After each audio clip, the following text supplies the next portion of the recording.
Well, hello and welcome to my office/studio just outside the DC area. Now, ordinarily, I'd be showing you an in-depth first look on the all-new 2022, that's right, 2022 Mark 8 GTI. Unfortunately, the Geneva Motor Show was canceled in early March due to the coronavirus pandemic.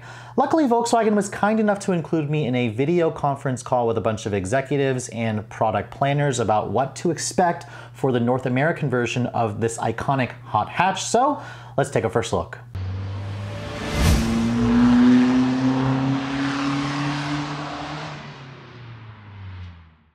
So the Mark 8 GTI is a huge deal for Volkswagen because since 1976, remember it's been around for about 45 years almost, this has been the quintessential hot hatch, the original. It's a car that every other manufacturer benchmarks when they're designing a sport compact car. And Volkswagen has gone through 8 generations, or 7 generations. This is called the all-new 8th generation version. If you can believe it, here in America at least, they've sold nearly 380,000 of these cars ever since it came out in 1976. So obviously an all-new version is a pretty big deal, and Volkswagen is typically very conservative when making changes to the GTI whenever it's due for changes. So to kick things off, let's start with the exterior design of the all-new Mark 8 GTI. Now, I was a pretty big fan of the Mark 7 GTI.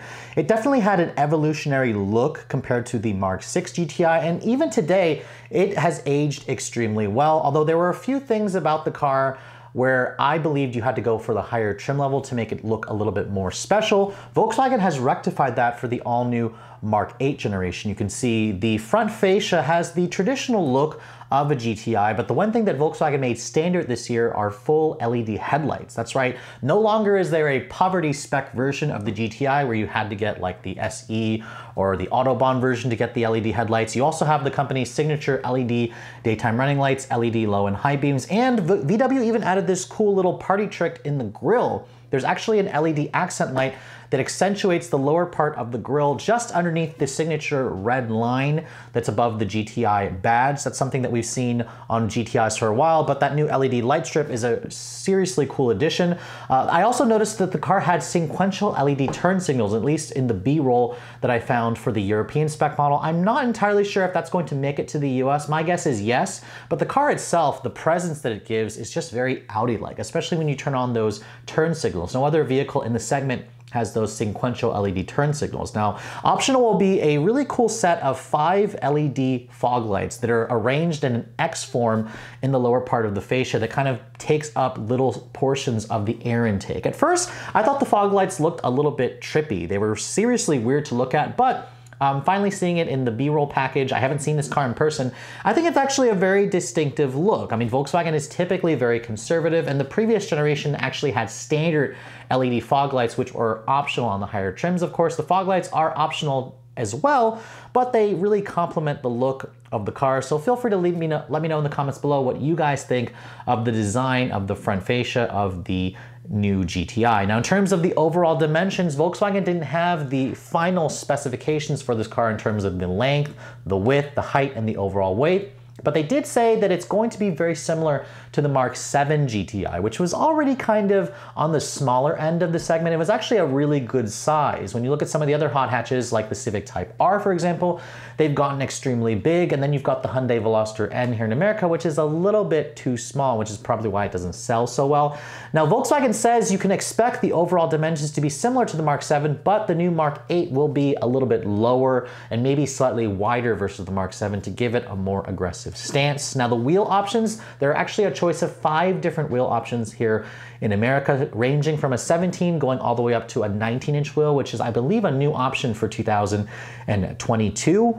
The previous generation didn't offer a 19-inch wheel. They have the signature directional spokes that I don't typically like in Volkswagen products, but the 19-inch wheel options, I think, are probably the best bet. And they're also wrapped in fatter up to 235 width tires, which are 10 millimeters wider versus the previous generation. And unlike those Bridgestones, what a lot of people didn't like, VW is now offering a dealer or manufacturer option where you can spec in a Michelin Pilot Sport Cup 2. That's right, a Cup 2 tire on the 19-inch wheel, which should really help the overall grip of the next generation Mark 8 GTI. Volkswagen also says the suspension is the same multi-link rear and McPherson strut front. It's been modified, of course, to give the car better handling, better ride quality, and Volkswagen says this new one will outperform the highest performance spec versions of the Mark 7. So I'm really looking forward to getting my hands on this car for testing whenever it does go on sale here in America. Sadly, for those of you who are looking for a two-door version, Volkswagen says that this will be the first generation GTI where a two-door is simply not offered here in America or anywhere in the world. Volkswagen says that the sales figures for the two-door just continually dropped and everybody really went for the four-door model, which I'm kind of okay with.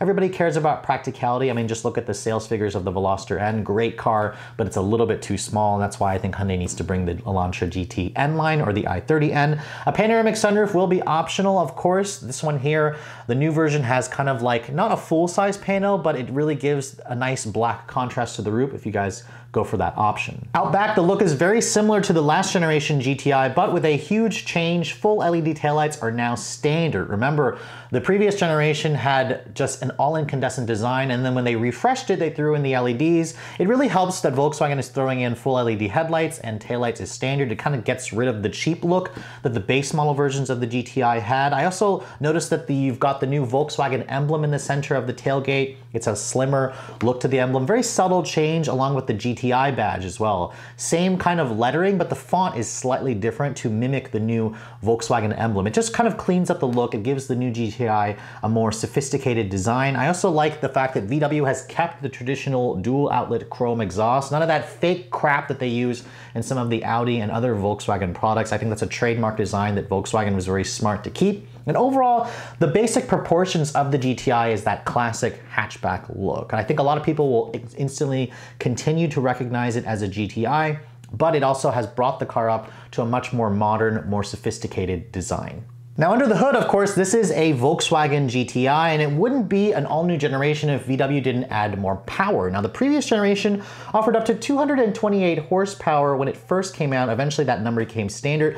VW has massaged the 2-liter EA888 turbocharged four-cylinder, now in its fourth generation, to produce 242 horsepower here in America and 273 pound-feet of torque. Those are increases of around 15-ish horsepower. Pretty good numbers. The torque figure itself is a very good torque figure with nearly 280 pound-feet. In fact, if you look at the numbers of this, they very closely mimic the numbers you're going to find in something like an Audi A4 or Q5. The Audis offer about 10 more horsepower, but the same torque. Now, I am slightly disappointed with the numbers. I was hoping that VW would push the GTI to around 250 horsepower at least, especially to match the power that you get in the Hyundai Veloster N, and Hyundai may even consider bringing the i30N to the States. And if you guys go for the performance package, that has 275, but I imagine that VW left it at 242 in order to preserve the hierarchy of the Golf R, because remember, a regular Golf is not coming to the United States. It has not been confirmed, and unless the sales figures dictate it, VW will not be bringing the next generation just regular Golf here to the States. Now, I'm estimating that the Golf R, which by the way, there are spy photos of this vehicle already showing across the internet, it looks basically how you would expect a Golf R to look, with the blue R brake calipers and the very subtle, mature, understated look. I'm anticipating the new Golf R to make around 310 horsepower. That should put it right slightly above the Honda Civic Type R. As you guys know, the Civic Type R is kind of the benchmark right now in terms of the highest performance hot hatches. Thankfully for all you enthusiasts, VW will still continue to offer a choice of a 6-speed manual transmission, standard with an XDS limited slip differential. That is standard equipment now. It also comes standard with the company's dynamic chassis control, so you'll be able to control all the drive modes through the infotainment screen where you can choose a selector there. The XDS system should help the GTI put that additional power to the pavement. Remember, the GTI is still going to be front-wheel drive. A 7-speed dual-clutch automatic will be optional, which, by the way, the dual-clutch has this new Porsche 911-like shifter where it's this little toggle. It helps to free up some space in the center console. I'll have to wait until I actually see it in person and drive it, but overall, it is a very nice option in terms of the powertrains. Now, of course, fuel economy hasn't been announced. The curb weight hasn't been announced yet as well, and I'm estimating the 0 to 60 time should improve slightly. I would like to see the new GTI reach that time figure in under 6 seconds. just to keep its lead in the segment because everyone else has been adding more and more power. But overall, a lot of enthusiasts should be pretty pleased to see Volkswagen offering plenty of choices, and I'm especially looking forward to the next generation R, which will also be continued to be standard with all-wheel drive. Now, one of the improvements with the Mark 8 GTI have to do with the overall handling dynamics, because in addition to the dynamic chassis control and the limited slip differential, Volkswagen is including what they call a driving dynamics manager, which allows you to customizably change the overall feel and performance and handling of the GTI. Now, the beauty about this new system is it's standard across all the boards of the GTI trim lines, and you'll be able to notice a few things like improved roll damping, faster response to your steering commands, more neutral handling, faster behavior to your throttle movements, and improved traction, of course. Now, the one thing I'm really curious about is the sound.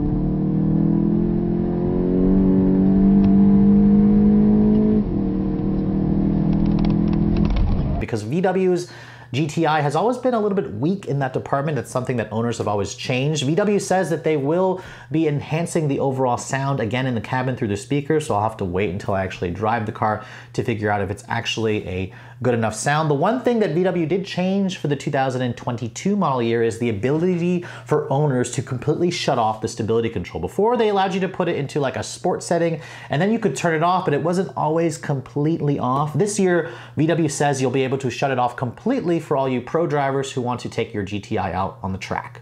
Now, on the inside of the new Mark 8 GTI, VW has really upped the game here if you guys really demand the latest in technology. The big screens that you typically expect from Audis, they're making their way into a GTI. In fact, VW has made their digital cockpit display as standard equipment. It's now a 10.25-inch display that's right there behind the steering wheel. It's an all-digital display. Before, you couldn't even get that on a GTI here in America, which also, it is merged or mounted very closely with the 10-inch navigation display that's just to your right in the middle of the instrument panel. Now, that helps to create an InnoVision cockpit. That's what VW calls it, where you kind of have like this little wall of screens that's kind of facing you as the driver. Now, of course, that screen is going to be more clear. It's going to be, you know, crystal clear in HD quality. It's going to include things like Apple CarPlay and Android Auto, of course. And VW says that the Apple CarPlay, when you have it plugged in, will actually take up the entire screen, as opposed to most competing systems which only take up maybe like a chunk or half of the actual screen. The one thing that I'm not so sure about is this new generation model is the fact that VW has replaced a lot of the hard buttons, which have a very nice tactile feel, and replaced it with touch-sensitive controls, which I'm not really happy with. You'll find the touch-sensitive controls even on the steering wheel, to the left of the dash, to the right of the dash for your climate control system. The volume knob has also become a little bit of a slider, which is something that Honda got rid of a couple years ago on the next generation, or on the current generation Civic. So I'm a little skeptical of Volkswagen making that change. I'll have to wait and reserve my judgment until I actually try the car out to drive. In terms of the safety tech equipment, you'll have Volkswagen's front crash avoidance assist as standard with pedestrian detection. However, if you guys are looking for features like automatic lane change or lane keep assist or adaptive cruise control with traffic jam assist, those features are actually optional. I was expecting VW to make them as standard. Some of the competitors make those as standard. And then you've got some competitors that don't even offer it. So keep that in mind. You do have the basic stuff standard, but if you guys want the more aggressive driver assistance, it will be optional. Another couple things I'm noticing, the seats are also that traditional plaid look that you come to expect from Volkswagens. I imagine they'll also offer a Titan black leather, and this is the first GTI that is offered with ventilated front seats. Previously, you couldn't get that feature, of course. They introduced it on the Jetta GLI or just the regular Jetta, so I'm really happy to see VW introducing the ventilated seats. It will most likely be limited to models with the leather upholstery. I imagine the plaid cloth, which is really cool, won't be offered with the seat ventilation. One thing that I wasn't expecting Volkswagen to do is they actually made a heated steering wheel standard equipment in North America. It's standard on all the trims. That's a really nice upscale feature. You typically don't find that across the segment. I also noticed that you can get this car with a heads-up display as well. At least that was part of the B-roll that I was looking through.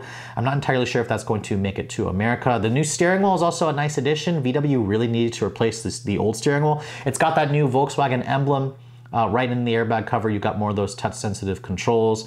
It's overall a very nice looking cabin, and if VW kept the dimensions the same, the GTI should continue to offer one of the nicest, most comfortable, and most spacious cabins in the segment, which will help it maintain its status as the benchmark of the hot hatch segment. So the GTI is a pretty important model for Volkswagen, and actually here in North America, Sales account for about 45% of all global GTI production numbers, so it's a pretty big take rate here, so it's not surprising to me that VW is putting more of their eggs into the GTI basket. Unfortunately, they have not confirmed whether the GTD, the diesel version, or the GTE, the plug-in hybrid version of this model, will come to the States. I really hope Volkswagen considers it, because with electrification so popular in the market, of course, I don't expect the GTD to come because of the Dieselgate emission scandals, but I would love to see something like the GTE make its way stateside. VW also says that the manual transmission is here to stay in America because about 40% of GTI owners take the manual transmission. 40%! So we've got a 40-60 split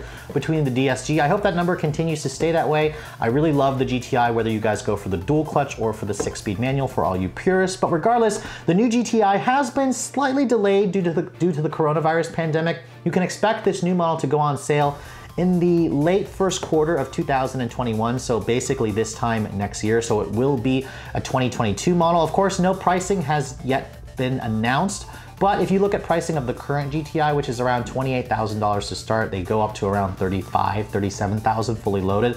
I would expect this new one to be slightly more expensive, of course, with the new tech, the additional standard equipment, but you'll have to wait until Volkswagen actually has the car available here in North America, which I'm trying to figure out when I'm going to be able to get my hands on one of those here in the States. I'm going to assume it'll be most likely toward the end of the year, and it's a car that I'm super excited to drive. But with all that said, I hope you guys have enjoyed this quick first look video on the all-new Mark 8 GTI. I hope you all are staying safe out there during this crazy pandemic that we live in. But if you also are looking to see the latest cars I'm testing, be sure to follow me on Instagram at redline_reviews, like us on Facebook, and as always guys, please keep subscribing to the Redline Reviews YouTube channel for all the latest reviews. Thank you so much for watching. I'll catch you all in the next video.